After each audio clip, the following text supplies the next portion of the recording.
Praise the lord. ఈరోజు జనవరి 15వ తారీఖు 2025 సంవత్సరం బుధవారం. దేవుడు నిర్గమకాండము 33వ అధ్యాయం 17వ వచనం ప్రకారం నీ పేరును బట్టి నిన్నెరుగుదును అని మాట్లాడాడు. సో ఈరోజు చిత్రీకరించే ఈ వీడియో పేరు కోడెబోయినా హౌస్. అంతే. నాకు ఈ రెండు పాపం ఆ బిడ్డ ఎంత బాధపడేది, ఎంత ఇబ్బంది పడేది తెలుసు, చిత్రీకరిస్తున్న బిడ్డ. కానీ ఈ ఒక 2-3 నిమిషాలు తీసి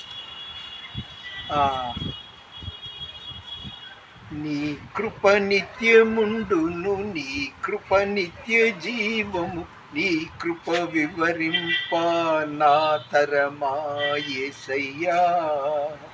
నీ కృప నిత్యముండును, నీ కృప నిత్య జీవము, నీ కృప వివరింప నా తరమా యేసయ్యా.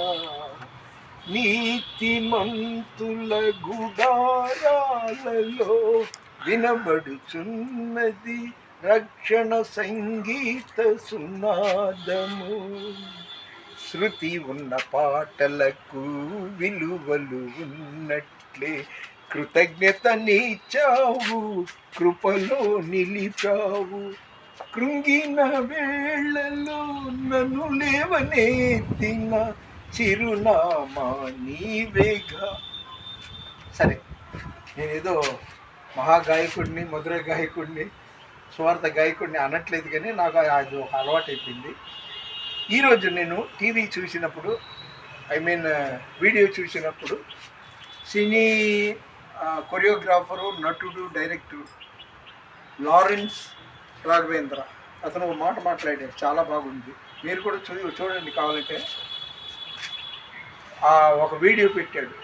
ఒక మనిషి అంట సముద్రంలో కొట్టుకుపోతున్నాడంట. ఈలోపుగా ఒక ఓడ అటుగా వెళ్తూ రాబాబు రక్షిస్తామంటే వద్దొద్దు, నన్ను దేవుడు కాపాడుతాడు అన్నాడంట. అది జరిగి అలాగే తిప్పలు పడుతూ ఈత వచ్చి రాకుండా ఇదవుతుంటే మళ్ళీ ఇంకొక ఓడ అటుగా వెళ్తుంది. బాబు దిటురా, చెయ్యేందుకు, నేను రక్షిస్తానంటే వద్దొద్దు, దేవుడు రావాలి, దేవుడే నన్ను కాపాడుతాడు అన్నాడంట. సరే, మూడోసారి అది జరిగిన ఒక పావు గంటకో అరగంటకో మొత్తానికి. ఆ వీడియో మీరు చూడండి కావాలంటే. లారెన్స్ రాఘవ అంటారు చూడు, ఆయన కాసేపట్లో హెలికాప్టర్ బాగా కింద నుండి వెళ్తారే, బాబు ఇదిగో నిచ్చెనే వస్తాం, పైకి వచ్చి నేను కాపాడుతామంటే వద్దు, నా దేవుడు వస్తాడు, నన్ను రక్షిస్తాడు అన్నాడంట. ఇది చాలా నచ్చిన, ఒక విధంగా బైబిల్కి అన్వయించిన మాటగా నాకు అనిపిస్తుంది. సరే, ఆ హెలికాప్టర్ వెళ్ళిపోయిన తర్వాత అతను ఊపిరాడక ఇక్కడి వరకు నీళ్ళు ఇచ్చి చనిపోయాడంట.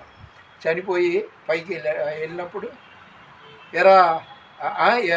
ఈయన అన్నాడంట దేవుడిని, ఏంటయ్యా బాబు, నువ్వు రక్షిస్తావు, నువ్వు వస్తావని నేను ఎదురు చూస్తుంటే నువ్వేమో అసలు నాకు పట్టనట్టు నన్ను పట్టించుకోలేదు అన్నాడంట.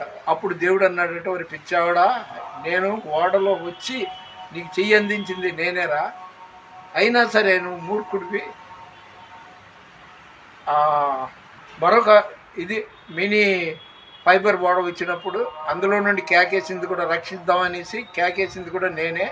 హెలికాప్టర్లో నుండి నేను ప్రాణాలు కాపాడటానికి నేనే వచ్చాను, నువ్వు పట్టించుకోలేదు. చూడండి ఎంత బాగుంది ఆ మాట.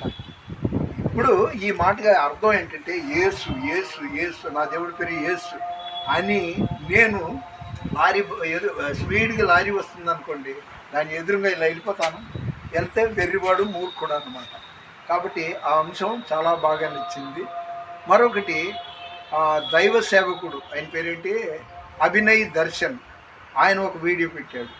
బిషప్ మనిషి అంటే అతని పేరు మీసాల గుర్రప్ప. అతను చాలా కామెడీగానే మాట్లాడుతుంటే, ఎప్పుడు వెళ్ళినా ఎక్కడైనా నేను ఏదో హైలైట్ అయిపోతున్నా, బాగా నవ్విస్తున్నానండి. నవ్వించడం కాదండి సేవకుడు లక్షణం. అదే ఆయన ఎవరు అభినయ్ దర్శన్ గారు చెప్పాడు. నవ్వించడం కాదు, వాళ్ళ జీవితంలో ఉన్న కష్టాలు వాళ్ళు మర్చిపోవాలి, వాళ్ళ సమస్య పరిష్కారం అయ్యే మార్గాలు ఏదైనా వాక్యం ద్వారా చెప్పడం దేవుని సేవకుని ఉద్దేశమై ఉండాలి. కోయి కోయి కోడి కోయి అన్నాడు, మీరు చూడండి అని వీడియో పెట్టాడు. అందుకని మనం కామెడీలు చేయకూడదు, మాట్లాడకూడదు. దేవుని వర్తమానం యథాతథంగా వాళ్ళ హృదయాంతరాల్లో ఉండేటట్టు, చొచ్చుకుపోయేటట్టుగా మనం మాట్లాడితే బాగుంటుంది. ఆ మీసాల గుర్రపని నేను ఒక సందర్భంలో సుమారు 10 ఏళ్ల క్రితం గుడివాడ వెళ్ళినప్పుడు ఒక సేవకుల సదస్సులో చూశాను. అతను కోటు గీటు వేసుకున్నాడు, కానీ ఉచ్చారణలో మాత్రం కోయ మనిషిలాగే. పైగా సినిమా యాక్టర్ చిరంజీవి మీకు తెలుసు, అతనిది ఒక సినిమా వచ్చింది పున్నమి నాగు అని. ఆ రోజుల్లో ఆ సినిమా నేను చూశాను. పాము విషయం చిన్నప్పటి నుండి వాళ్ళ నాన్న వీడికి వంట పట్టించడం అలవాటు చేస్తాడు. వాడు ఒళ్ళంతా విషం అన్నమాట. పాము కాటేసిన చిరంజీవిని ఆ సినిమాలో ఏమవుద్దు. వీడు అనకూడదు, సారీ, ఆ మీసాల గుర్రప్ప, నేను కోయధరని విషపు మనిషిని అని చెప్పుకుంటూ తిరుగుతుంటాడు. సాక్ష్యాలు కొద్దిగా ఎక్స్ట్రాలు పోతుంటాడు. ఆ ఎక్స్ట్రాలు పోవడంలో ఈ మన చిరంజీవి యొక్క వాల్ పోస్టులు కొన్నిసార్లు అతను పెట్టిన వీడియోల్లో పున్నమి నాగు అని పెడుతుంటాడు. అంటే కాళిదాసు కవిత్వానికి ఈయన పైత్యం కాస్త కలుపుకొని చెప్తుంటాడు. దైవ సేవకులు యథాతథంగా చెప్పాలి. నేను ఎన్నోసార్లు అన్నాను, నేను పనికిమాలిన జీవితం నుండి వచ్చినోడిని, 7th చదివాను. సెయింట్ ఆంటోనీస్ ఆర్ట్స్ స్కూల్ కూడా ఇప్పుడు విజయవాడ ఆంధ్ర బ్యాంక్ ఎదురుగా, యూనియన్ బ్యాంక్ ఎదురుగా ఉంది. అన్నీ యథాతథంగా చెప్పాను. అలాంటి వాడిని నన్ను దేవుడు పట్టుకున్నాడు. గ్రాడ్యుయేషన్ అవి జరిగింది, అన్నీ చెప్పేశాను. కాబట్టి దైవ సేవకుడుగా నువ్వైనా నేనైనా సరే మనం ఏం చేయాలంటే యథార్థంగా వాళ్ళ గుండెల్లో, వాళ్ళ హృదయంలో చొచ్చుకుపోయే మాటలే వాక్యం ద్వారా చెప్పాలి. కానీ బెల్ నవ్వుతున్నారుగా, ఇంకా కామెడీ చేద్దామని ఇంకా నవ్విస్తూ, అది కామెడియన్ కాదు, మనం ఉందాగా ఉండాలి, రాజులైన యాజక సమూహం. ఆ మాట మీకు గుర్తు చేస్తున్నాను.